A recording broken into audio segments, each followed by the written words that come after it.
Olá, olá, pessoas lindas e maravilhosas! Está começando mais um episódio do podcast que mistura a Era de Ouro do Rádio com uma pitada de conscientização, o nosso Chá da Tarde! Aqui temos um bolo feito de cultura com cobertura de pensamento crítico, biscoitos de conhecimento e aquele chá de formação que, se todo mundo tomasse, nós não teríamos tanta gente, digamos assim, levemente acéfala. Porque hoje, pelas redes radionetfônicas do Brasil e do mundo, eu estou te convidando para mais um episódio do nosso Chá da Tarde. E hoje vamos conhecer a mente por trás de universos fantásticos, criaturas, reinos e histórias cheias de imaginação. Nosso convidado é biólogo paulistano, mesmo jurando que não tem sotaque, e trabalha com análise da água e alimentos em laboratório. Mas foi na literatura fantástica que ele encontrou outra grande paixão: criar mundos inteiros através das palavras. Autor de histórias do Firmamundo, A Predestinada dos Catatais e do aguardado A Convergência dos Reinos. Gente, eu tô doido para conhecer porque eu já soube que durante essas últimas semanas ele ganhou 2 prêmios que ele vai contar aqui pra gente. Seja muito bem-vindo, meu querido Ricardo Dunder!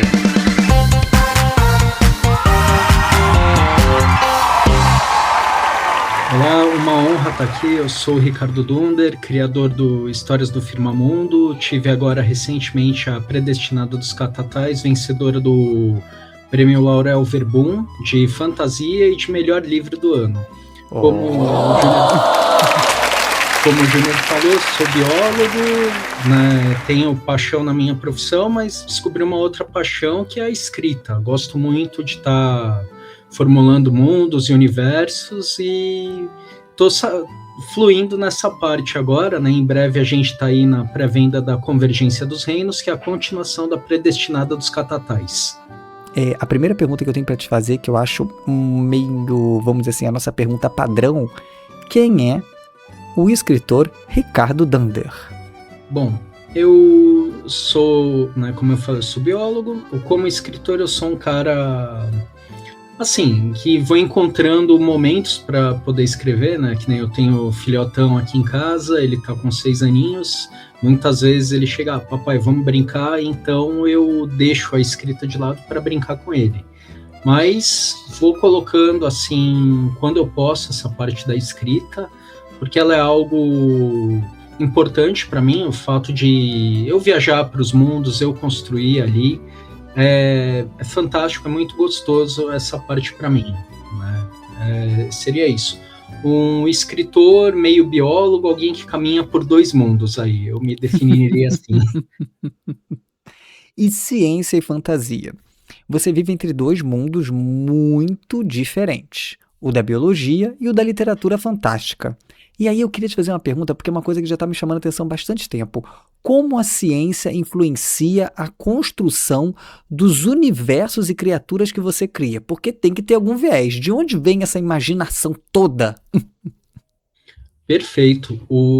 Bom, imaginação ela tem desde pequenininho, né, com Caverna do Dragão, os animes, um monte de coisa. Mas voltando para a ciência, né, tem algumas disciplinas assim que a gente vai se debruçando. Por exemplo, ecologia, você entende de ecossistemas, biomas, aquilo te ajuda a trazer uma bagagem para a construção de determinado cenário, por assim dizer, né? Uma outra coisa, gozado que agora, né? Que nem na apresentação você trouxe que eu trabalho no laboratório de água, de análise de água e alimentos.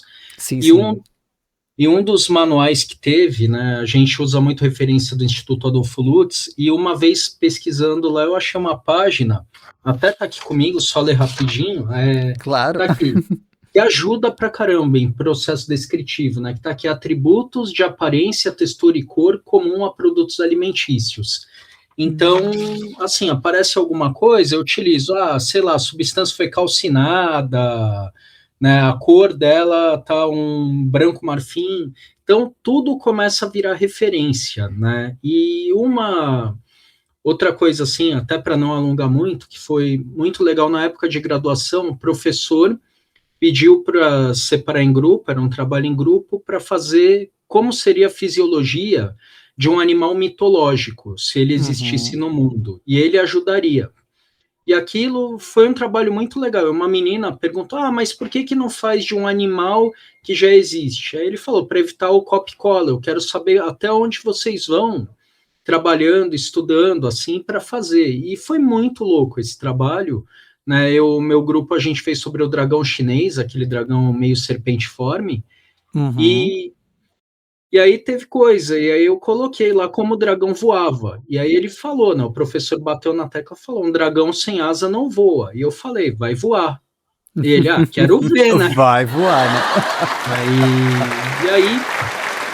E aquilo foi um estímulo muito grande, né? Eu criei tudo lá, eu copiei a bexiga natatória dos peixes, criei a bexiga flutuatória, né? Aí ele tinha algo semelhante à hemoglobina, só que ela captava o hidrogênio da água, né?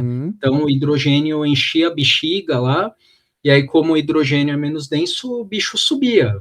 E aí para descer, como é que ele fazia? Ele soltava hidrogênio na forma de fogo, então era quando ele cuspia fogo.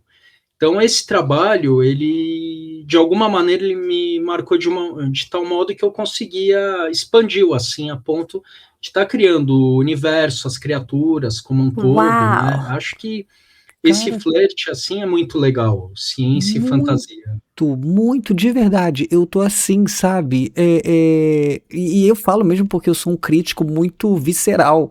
Eu tô achando o máximo, porque eu acho, né, eu acredito, eu odeio essa expressão eu acho. Eu penso e acredito que isso é fundamental, sabe por quê? Familiariza, ajuda a trazer o leitor para vamos botar assim, um caminho que talvez, não sei qual é o seu público-alvo, mas eu penso muito como eu trabalho com saúde mental, ensino, etc., dentro da faixa etária pré-adolescente e adolescente, eu acredito que isso é muito bom porque às vezes você pode utilizar a literatura fantástica até como ferramenta de ensino, para fazer comparações. Achei realmente fantástico, de verdade. Parabéns, gente, plateia, parabéns. Achei o máximo. E continuando, porque senão daqui a pouco meu querido, o chá da tarde é assim, a gente pisca, ele voa. Olha só, o nascimento do Firmamundo. Todo o universo fantástico parece nascer de uma faísca muito específica. Isso eu já vi em vários que eu já entrevistei aqui, vários livros que eu estou lendo esse ano, que eu estou me dedicando especialmente a escritores, autores nacionais. E aí vem uma pergunta: como surgiu a ideia do Firmamundo e em que momento você percebeu que aquelas histórias poderiam virar um livro? Bom, o universo Firmamundo, ele surge de uma maneira, assim, completamente atípica. Foi o quê? Minha mãe queria comprar um note para o meu pai, e quem manja dessas coisas em casa é minha esposa. Aí eu falei, Sá, você ajuda a minha mãe? Ela ajuda. Só que aí minha mãe falou, eu preciso de você cuidando das sobrinhas, né? Das minhas sobrinhas, que elas não podem saber, que elas vão dar com a língua nos dentes, e assim, também para a gente conseguir comprar com calma. Eu falei, tá bom, brinquei com elas, aí quando não havia mais nada, eu cheguei e falei, bom, o tio vai contar a história da princesa do Reino dos Catatais. Começava assim, com a princesa, né?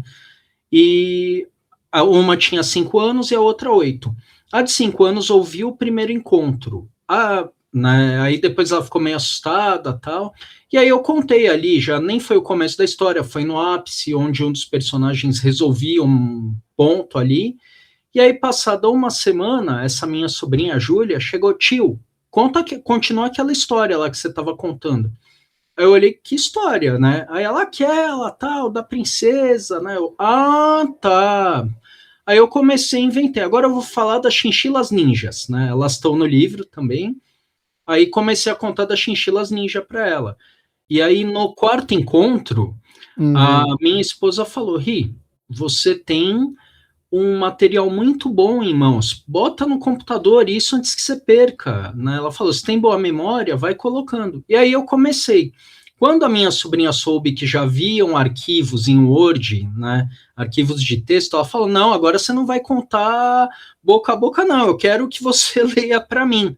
E aí começou, falei, poxa, agora vamos até o fim, né, para contar essa história. E assim, tanto é que, pegando o ganchinho aqui do Laurel, Quando eu ganho de melhor fantasia, eu dediquei para minha esposa o prêmio, porque foi ela. Se não tivesse a fagulha, foi ela quem falou: Ah, Ri, bota no gente, que computador. legal. Que legal. É bom porque o apoio, né, querendo ou não, é um apoio importantíssimo. Nem fala, porque assim, a escrita é um ato solitário, né? Você tem que estar focado ali num quartinho, em algum lugar, para as ideias fluírem pelo texto, né?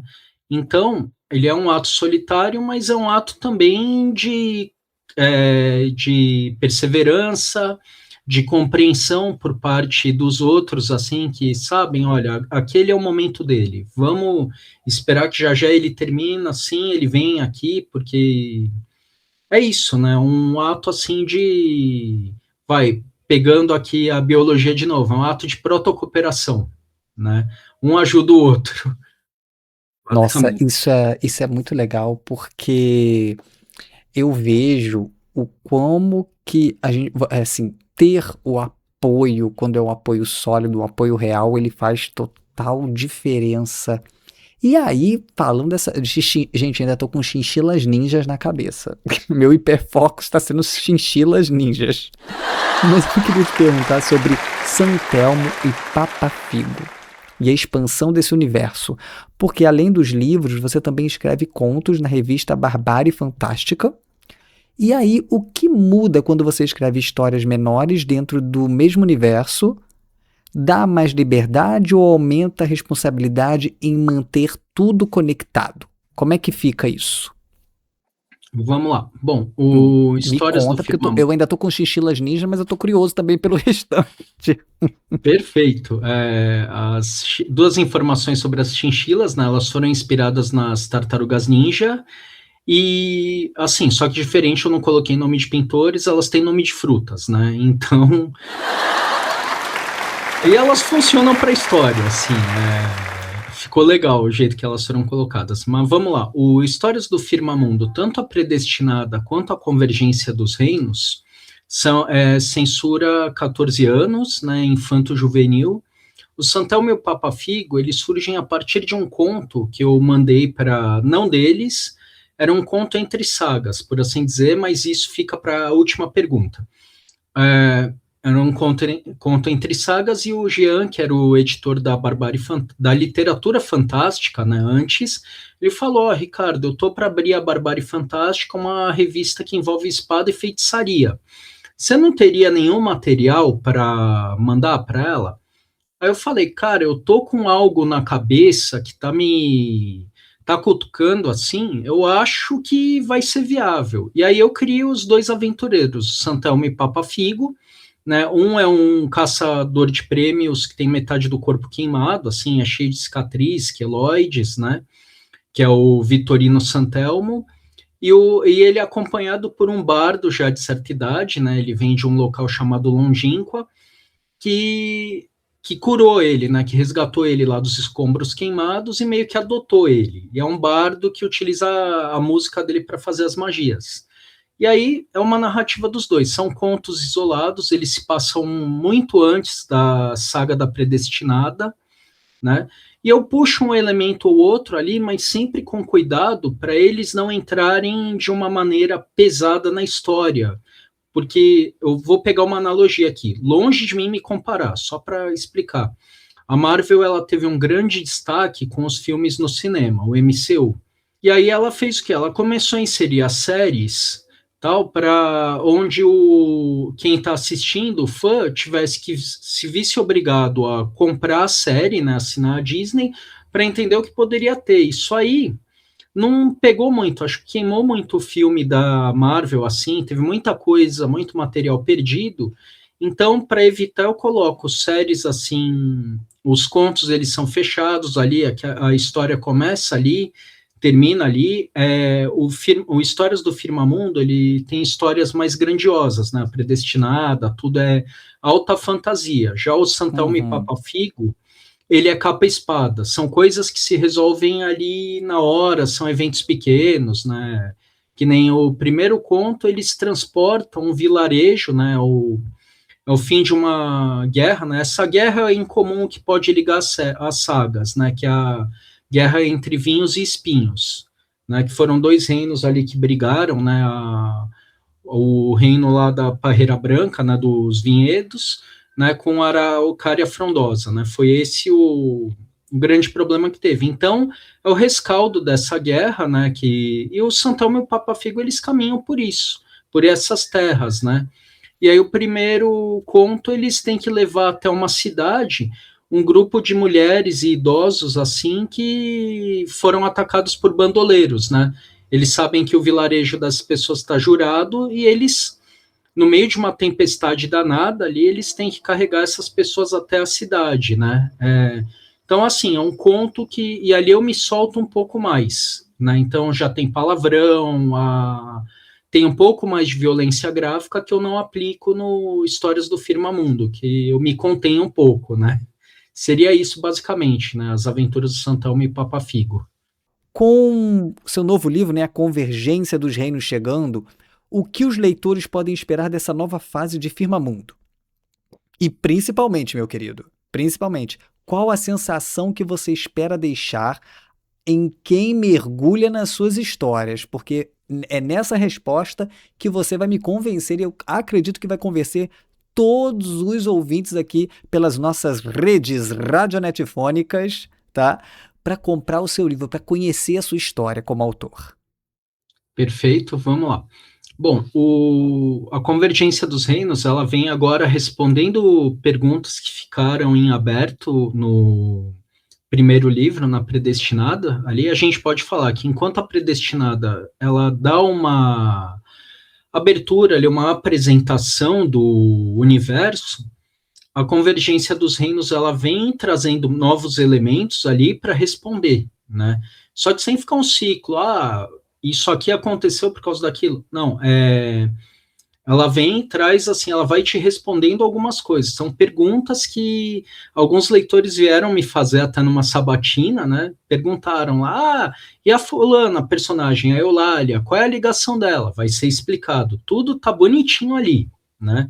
Então, a Convergência dos Reinos, ela vem trazendo aquela resposta que traz o leitor a respirar aliviado, falar, aqui então tá a resposta, aqui tá fechando essa lacuna, tudo fica muito bem fechadinho, e ele é um marco, assim, porque foi o meu primeiro livro, né, eu gosto muito do epílogo dele, né, chama O Filho de Pequeno Lídia, o que vai estar na Convergência, ele fecha de uma maneira, assim, eu fico até sem palavras para descrever, porque eu gosto muito do fechamento que eu dei ali, né? Ele, então, ele fecha, ele traz algo para o leitor que gostou da história, as perguntas vão ser respondidas, acho que essa é a principal sensação que dá. E também de você respirar fundo, principalmente nos desfechos, assim, da história, né? Que eles vão acontecer, assim, já a reta final ali tem um desfecho muito impactante. Acho que quem gosta de cenas de batalhas, assim, vai gostar dessa parte. E a saga, assim, a saga da Predestinada fecha nesse livro, mas o Histórias do Firmamundo não para por aí. Com o fechamento, a ideia, eu curti um pouco a duologia, mas depois eu tenho chamado assim carinhosamente a saga dos totens, né, que vai se passar 6 anos depois dos eventos da Predestinada e da Convergência, e onde as personagens, né, principalmente as crianças que estão, né, ali, já vão ter crescido, vão estar mais experimentadas, mais experientes, e é uma saga que amplia muito o universo. Aí essa daí eu pretendo fechar em 6 livros. Estou escrevendo o último capítulo do terceiro. Nossa, 6 livros, parabéns! Que legal, cara, muito bom saber disso. E dentro disso tiveram os prêmios, que foram um enorme incentivo, assim, né? Ter ganhado o Laurel Verbon de fantasia e depois como melhor livro, foi algo assim que impulsiona a gente, né, dá aquele gosto de falar, pô, tô fazendo algo certo, né, teve um júri ali que avaliou e falou, não, é esse aqui o livro que vai, não foi uma votação pela internet, isso, aí quando eu olhei eu falei, pô, eu tenho um ótimo material em mãos para para estar dando sequência, né? Então, deve vir aí, vou curtir um pouco a Predestinada, mas de repente, para o meio do ano que vem, eu já começo a trabalhar na saga, trabalhar para publicar os próximos livros, né? Meu querido, toda vez que esse sininho toca, significa que nós estamos na reta final do nosso chá da tarde. Porém, antes nós temos o nosso famoso jogo das xícaras. Para quem tá chegando aqui agora, você que é nosso primeiro convidado, o Jogo das Xícaras é uma brincadeira que a gente faz aqui com um gostinho de deixar um quero mais no ar. Nós temos 4 xícaras aqui que eu vou embaralhar. A primeira xícara é o chá de canela, que é um jogo rápido. A xícara de número 2 é o chá de morango, que é uma reflexão sobre a vida que você traz pra gente. A de número 3 é o chá de abacaxi com gengibre, uma situação problemática que você tem que responder curto e grosso, na lata. E a xícara de número 4 é o chá de maçã, baunilha e mel, quando o convidado traz uma pergunta para mim, o anfitrião. E aí agora eu gostaria de saber, eu vou embaralhar aqui, você quer da esquerda para a direita, a primeira, a segunda, a terceira ou a quarta xícara? Vamos na terceira xícara. A terceira xícara é o nosso comentadíssimo chá de abacaxi com gengibre, uma situação problemática. Olha só, Ricardo, você acredita que como escritor brasileiro em ascensão, você sofre preconceito dos leitores nacionais? Para uma parte que tem preconceito, mas eu prefiro focar em quem chega em mim e fala, putz, gostei da sua história, acho que vale a pena a gente prestigiar quem está estendendo a mão pra gente. Oh, palmas! Ricardo, meu querido, olha, quando eu apostei em te convidar, eu sabia que ia ser fantástico. Muito obrigado por você ter aceito esse convite para a gente participar aqui, porque eu penso que é assim, uma filosofia que eu trago de uma amiga minha que foi o nosso primeiro episódio no ano passado, se você quiser depois procurar, o nosso primeiro episódio com uma grande amiga minha, também psicóloga, Rejane Viana, e ela falava o seguinte: o primeiro passo não significa que a gente vai chegar lá, mas significa que nós não estamos mais aonde estávamos, sabe? A gente não está mais naquele mesmo lugar. E a cada conversa que eu vou tendo aqui, eu tenho essa percepção que eu vou conseguindo agregar coisas com as pessoas que eu vou convidando para cá.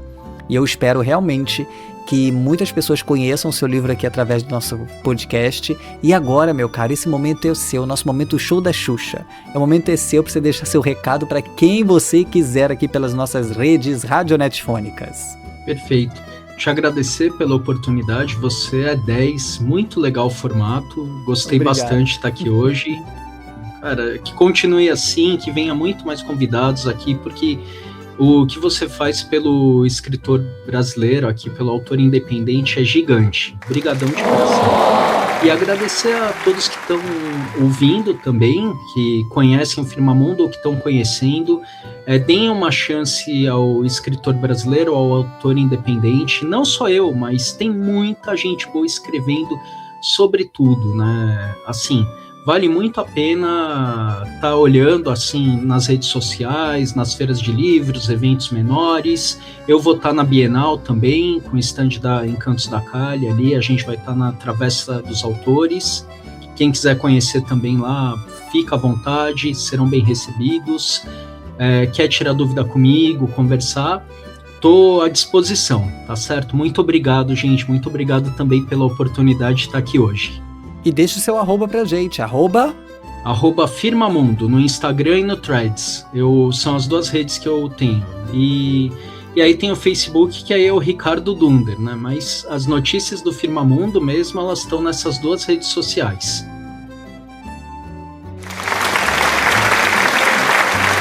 Bem, pessoal, por hoje é só. Mas se você escutou até aqui, deixe o seu like, se inscreve no nosso canal e segue a gente lá no Instagram, @OMeuLivroDeIdeias. Aproveita e compartilha essa ideia com seus amigos. Todas as quartas-feiras um episódio especial com um convidado diferente, ok? Te espero na próxima quarta para mais um Chá da Tarde.